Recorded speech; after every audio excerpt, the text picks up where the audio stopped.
Bienvenue dans cette émission d'info du vendredi 8 novembre.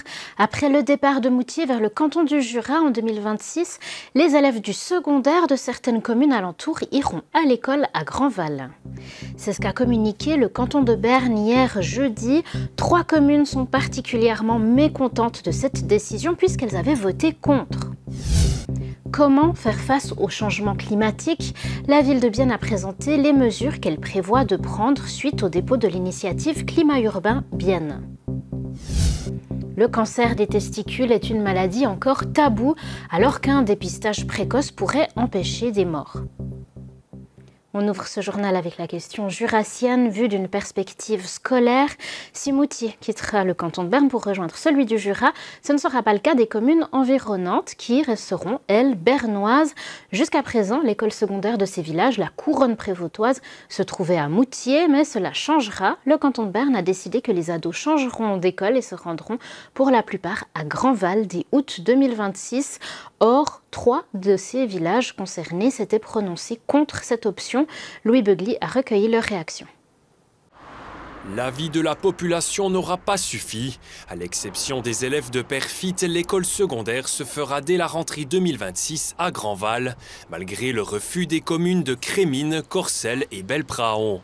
À Crémine, justement, la déception se ressent. Cette mère de 2 enfants n'est pas surprise par la nouvelle. On s'y attendait un petit peu, par contre déçu. D'autant plus injuste qu'une grande partie des élèves scolarisés viennent de Crémine. On a un grand bassin de population, surtout de jeunes enfants. Puis on était vraiment majoritairement contre cette création d'école. Maintenant, je pense qu'il ne faut pas s'arrêter là et puis il faudra savoir construire quelque chose de positif avec ce qu'on a. L'exécutif bernois explique son choix en invoquant la proximité géographique des différents villages. Selon lui, passer devant une école bernoise pour se rendre dans un établissement hors canton aurait été injustifié. Mais pas tout le monde n'accepte la décision. Nos collègues du Journal du Jura ont recueilli les réactions des communes concernées. Alors forcément, celles ayant accepté la création d'une nouvelle école secondaire saluent la décision du canton. Les maires de Grandval et d'Escher estiment même que le projet en est ainsi renforcé. À l'inverse, du côté des 3 communes qui étaient opposées à la création de cette nouvelle école secondaire, la nouvelle réjouit beaucoup moins. Cela n'avait d'ailleurs rien d'une surprise pour Crémine et Corcelles. Leurs mairesses en discuteront d'ailleurs lors de la prochaine séance de leur conseil communal respectif. Pour la commune de Belpraon, la volonté populaire n'a pas été entendue. Cette dernière indique déjà que la commune n'en restera pas là et étudiera les moyens de s'opposer à la décision. L'exécutif bernois nous a quant à lui dit être souverain pour les questions de scolarisation extra-cantonale et ne compte pas revenir sur sa décision. On part en ville maintenant. Les autorités biennoises veulent du concret pour se prémunir des effets du changement climatique. C'est aussi ce que demandait l'initiative pour le climat urbain déposée en février 2023 avec plus de 2300 signatures. Alors comment cette initiative doit-elle être mise en œuvre? Avec des éléments de ville éponge et une végétalisation des espaces, notamment Simon Keller. Concrètement, 1% des routes biennoises, ce qui correspond à environ 12 terrains de football, doivent être transformés d'ici 10 ans. Une moitié doit être aménagée pour les vélos ou les transports publics et l'autre moitié doit devenir des espaces verts. Il existe déjà un projet pour la rue du Châtelet. Vers l'école du Châtelet, on prévoit une zone de rencontre qui sera accompagnée de part et d'autre de la route avec une zone verte. Ça veut dire les eaux de la superficie pourront s'infiltrer dans cette zone et puis mettre à disposition pour les plantations dans cet espace. Et pour que les plantes puissent avoir assez d'eau, il faut faire plus que simplement enlever l'asphalte. En sous-sol, on crée des éponges, comme on appelle ça, des éponges qui retiennent l'eau et mettent l'eau plus tard à disposition des plantations, des arbres, qui vont après, par l'évaporation, rafraîchir le climat à l'alentour. C'est un des nombreux projets qui sont prévus pour la mise en œuvre de l'initiative. Les idées et les projets sont là, de ce point de vue-là, pas de problème. C'est au niveau de la rapidité d'exécution, des finances et du personnel que ça se complique. Respecter le délai de 10 ans s'annonce difficile. On a réalisé qu'il faut chercher plus d'argent, il faut avoir plus d'argent pour avancer plus vite et on a aussi besoin de plus de ressources humaines pour les réaliser. Et c'est ça qu'on a cherché aussi maintenant pour financer. Donc on a trouvé des financements spéciaux qui sont déjà attribués dans ce sens-là. Et ça, on a pris maintenant pour réaliser cette initiative. Mais il faut savoir que l'argent qu'on a trouvé, ça suffit pour ce boost pour les premiers 3 ans. Après, il faut aller maintenant à la recherche pour financer le reste de l'initiative. Bien que la mise en œuvre de l'initiative se fasse au détriment des routes biennoises, tous les endroits accessibles en voiture aujourd'hui devraient aussi l'être à l'avenir. Le Conseil de ville décidera le 21 novembre si l'initiative doit être mise en œuvre ou non. Le mois de novembre est une période dédiée à la santé masculine et des personnes avec un pénis et surtout avec des testicules. Nous allons parler de cancer des testicules avec vous. Vous êtes la présidente de l'association Having a Ball, Anne-Marie Barnes. Merci d'être avec nous. Le nom de votre association, Having a Ball, ça veut dire en anglais passer un bon moment, mais aussi avoir une boule. Oui. Est-ce que vous pouvez nous expliquer pourquoi avoir créé cette association ? Bon, le nom Having a Ball, ce n'est pas notre idée à moi et les autres membres de notre comité, mais c'était de mon fils Joseph. Alors, notre association, c'est la suite logique des podcasts qu'il avait créés juste après être diagnostiqué avec un cancer testicule déjà en métastase. Et il voulait justement dédramatiser son cancer, parler de son voyage avec le cancer, dédramatiser et briser des tabous.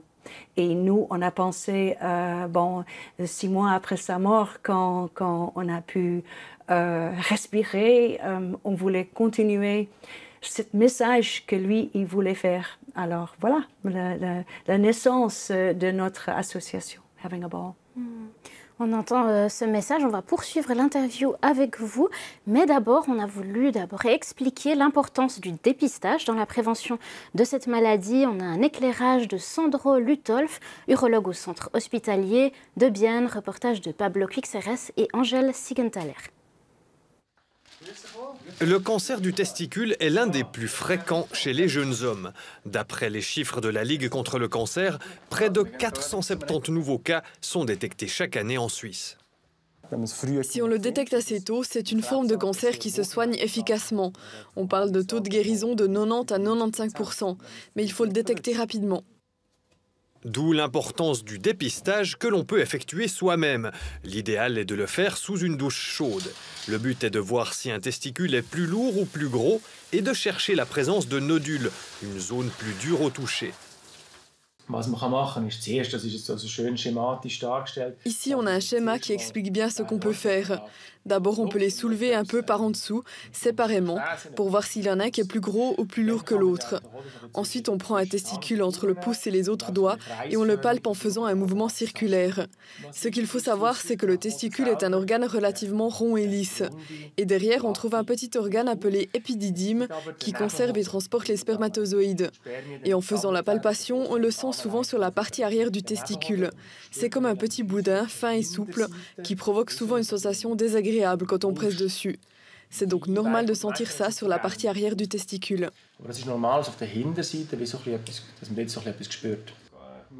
Si quelque chose d'anormal est détecté, il faut ensuite rapidement aller voir un médecin. S'il s'agit d'un cancer, plus vite le traitement débute, plus grandes sont les chances de guérison.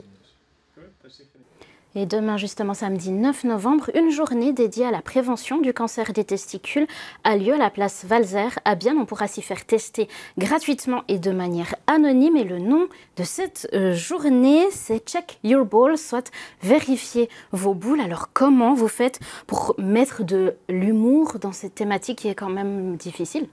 Oui, c'est difficile, mais justement, on a déjà le nom de notre association qui c'est aussi plein d'humour et le Check Your Balls Day ou en français le journée testicule.